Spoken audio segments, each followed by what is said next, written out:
ओम शांति। हम मनन कर रहे हैं राजयोगी जीवन की आधारशिला ब्रह्मा भोजन। ब्रह्मा भोजन अर्थात ऐसा पवित्र, शुद्ध, पावन भोजन जो आत्माओं को शुद्ध बनाता है, सकारात्मक सोच लाता है। कैसी भी बुद्धि हो उसे पारस बुद्धि बना देता है। यदि भोजन शुद्ध, सात्विक, पवित्र बनाया गया हो, शुद्ध पवित्र स्थान पर, शुद्ध पवित्र आत्मा द्वारा और शुद्ध पवित्र पिता परमात्मा की याद में रहकर बनाया गया हो, तो ऐसे ब्रह्मा भोजन के बारे में आज जानेंगे। ब्रह्मा कुमारी दीदी सुनंदा, कोल्हापुर, महाराष्ट्र से ब्रह्मा भोजन के बारे में ब्रह्मा कुमारी सुनंदा दीदी कोल्हापुर, महाराष्ट्र से कहती हैं, अन्नपूर्णा देवी समझकर ब्रह्मा भोजन बनाओ।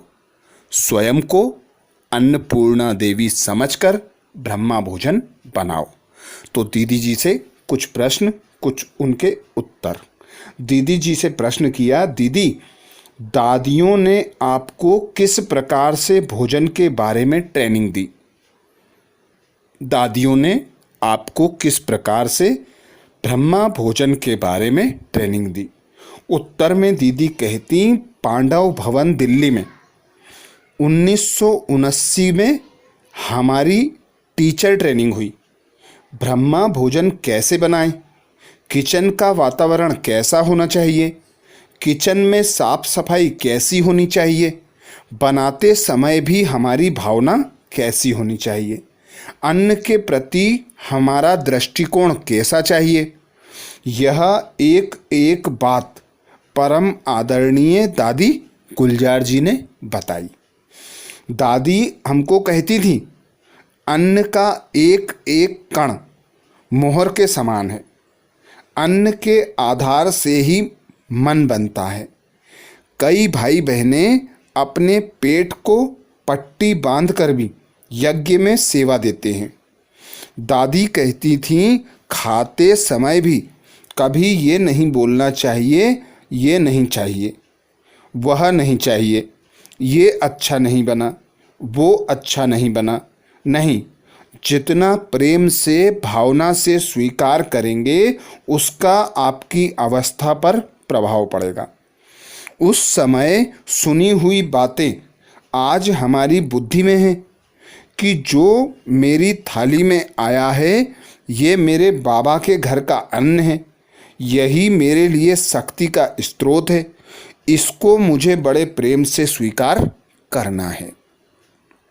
अर्थात दादी गुलजार जी ट्रेनिंग में यही शिक्षा देती कि भोजन बाबा के भंडारे का है, हमारे मन को सकारात्मक बनाने वाला है, हमें शक्ति देने वाला है, चाहे वह भोजन कुछ भी हो, कैसा भी हो, पर ब्रह्मा भोजन को शक्ति दाता समझकर खाना चाहिए।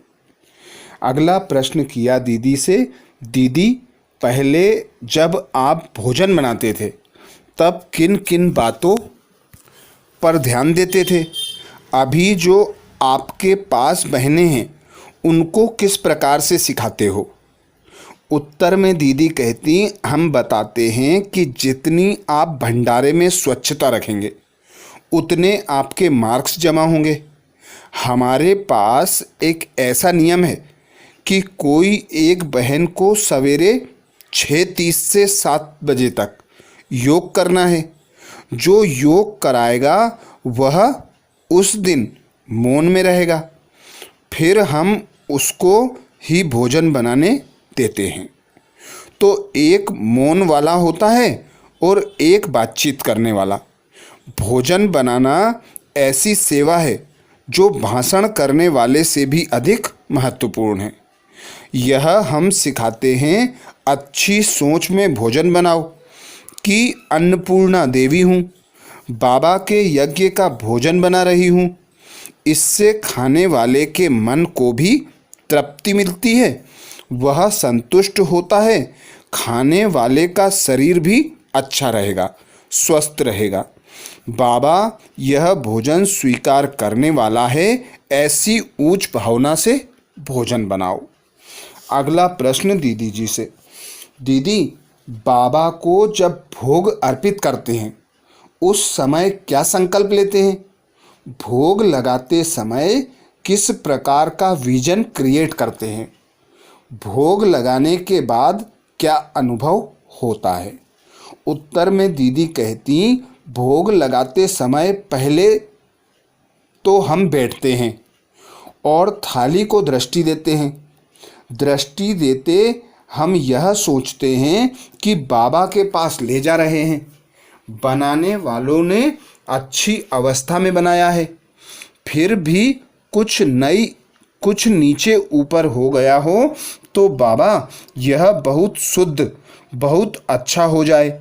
मैं विजन क्रिएट करती हूँ कि मेरी बॉडी लाइट की बन गई है, मैं डबल लाइट फरिश्ता बन गई हूँ।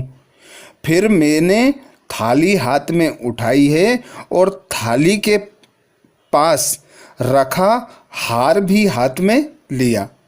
जाते हुए मैं आत्मा सकाश देते हुए ऊपर पहुँच रही हूँ। तो फिर बाबा के पास गई। मुझे कभी लगता है बाबा डाइनिंग टेबल पर बैठे हैं, कभी लगता है बाबा सिंहासन पर बैठे हैं, कभी लगता है बगीचे में बैठे हैं। अलग अलग अनुभव होता है।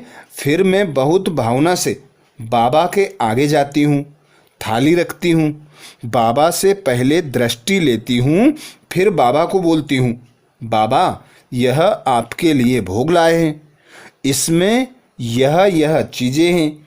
सब चीज़ों का वर्णन करती हूँ। बाबा को भोग लगाते लगाते मम्मा भी याद आती है। मैं फील करती हूँ कि मम्मा भी आकर बैठी है। फिर धीरे धीरे मुझे यह फीलिंग आती है कि बड़ी दादी और हमारे पास सुंदरी बहन जो मुख्य थी वे भी आकर बैठ गई हैं। तो ये चारों भी बैठे हैं। वह हार बड़े प्रेम से बाबा के गले में डाला। थाली में जो फूल होते हैं वे भी बाबा को दिए। फिर थाली का कवर खोल दिया।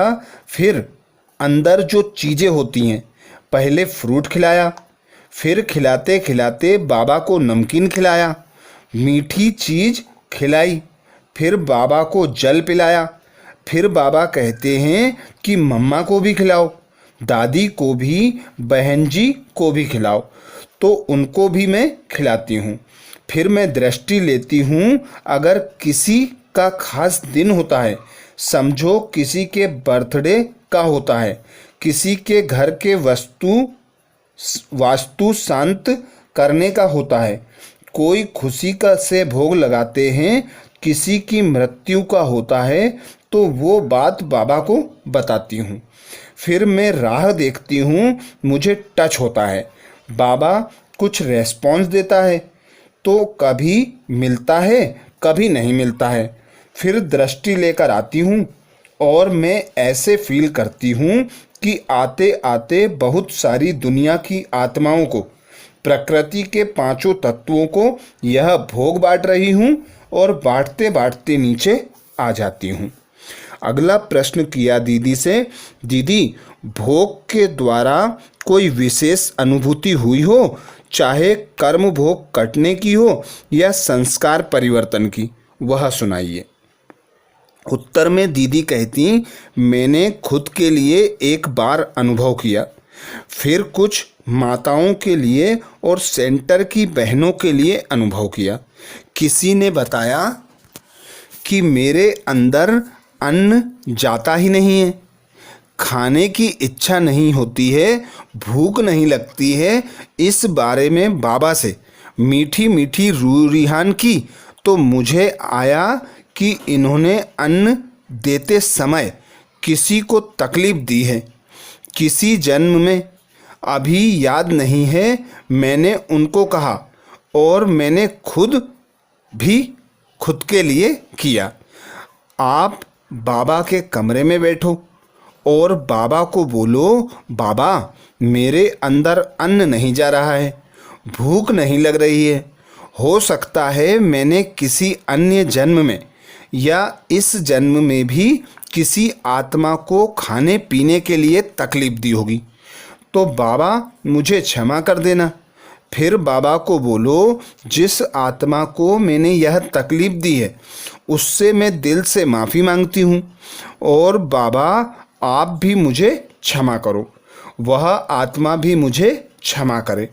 फिर आप भोजन बनाकर बाबा के आगे रखो, बाबा को खिलाओ, और एक अलग थाली रखो, जैसे कि उस आत्मा के लिए। आपको मालूम नहीं है वह आत्मा कौन है, वह आप छत पर या किसी पर भी कहीं पर भी रख दो। बाबा की जो थाली है वह बाद में भोजन में मिक्स कर दो। तो ऐसे किया कईयों ने, मैंने भी खुद किया। इससे फ़ायदा यह हुआ कि मेरी भूख ठीक हो गई, तबीयत भी ठीक हो गई, अन्न के प्रति रुचि बढ़ गई। अगला प्रश्न दीदी से, जब हम पानी पीते हैं तो हमारे वाइब्रेशन को बहुत फास्ट गति से पानी ग्रहण कर लेता है। पानी पीते समय कौन सा संकल्प लें जो पानी शक्तिशाली बन जाए? उत्तर में दीदी कहती, जल के ऊपर हम अधिकतर 2 संकल्प करते हैं। एक तो मैं पवित्र आत्मा, शुद्ध आत्मा हूँ, यह संकल्प करके उस जल को देते हैं और ऐसे फील करते हैं कि शुद्ध संकल्प इसके अंदर जा रहे हैं, जल शुद्ध हो रहा है। ऐसे फील करते हैं कि बाबा भी उस जल को दृष्टि दे रहा है, बाबा से पवित्रता की किरणें निकल रही हैं जो जल में जा रही हैं। बहुत शांति से संकल्प करते हैं, गहराई से करते हैं। दूसरा, मास्टर सर्वशक्तिमान का संकल्प करते हैं। जल कोई भी चार्ज कर सकता है, परंतु महत्वपूर्ण यह है कि वह कितनी भावना और विश्वास से कर रहा है। बाबा के कमरे में बैठकर 10-15 मिनट योग करो, अच्छी स्थिति बनाओ, फिर आप जल को चार्ज करो। अगला प्रश्न दीदी जी से, दीदी भोजन के प्रति किसी को कोई अलौकिक अनुभव हुआ है तो बताओ। उत्तर में दीदी कहती, कई बार कोई मरीज हॉस्पिटल में है, बहनें गई हैं उसको देखने के लिए, या हम खुद जाते हैं तो उनको बोल कर आते हैं कि कल नाश्ता हम सेंटर से भेजेंगे, सूप भेज देंगे या कुछ चीज़ बना कर भेज देंगे। भले उनके घर से रोज़ आता है, वे बोलते हैं बहन जी खाया नहीं जा रहा है, अच्छा नहीं लग रहा है, तो हम कहते हैं सेंटर से भेज देंगे। 1-2 दिन भेजते हैं, फिर तीसरे दिन संदेश आता है कि अभी मेरा सब कुछ ठीक हो गया है, अभी भोजन भी जा रहा है। यह अनुभव हमने कई लोगों से किया है। भोजन करते समय किस बात का ध्यान रखें? दीदी से अगला प्रश्न, भोजन करते समय किस बात का ध्यान रखें? उत्तर में दीदी कहती, हम भोजन करते समय अच्छा चिंतन या अच्छी बातें करें या सेवाओं की बातें करें, क्योंकि इससे अच्छे वाइब्रेशन भोजन में जाएंगे। हमने यह भी सुना है कि मुंह बंद करके भोजन करना चाहिए। हवा भी भोजन करते समय नहीं जानी चाहिए, भोजन साइलेंस में लेना चाहिए। तो ये थी दीदी जी सुनंदा, जो महाराष्ट्र के कोल्हापुर से हैं। ब्रह्मा कुमारी दीदी सुनंदा जो महाराष्ट्र के कोल्हापुर से हैं, उनका ब्रह्मा भोजन के बारे में अनुभव, और अनेक दीदी दादियों के अनुभव के साथ अगले वीडियो में फिर मिलेंगे। अच्छा, ओम शांति।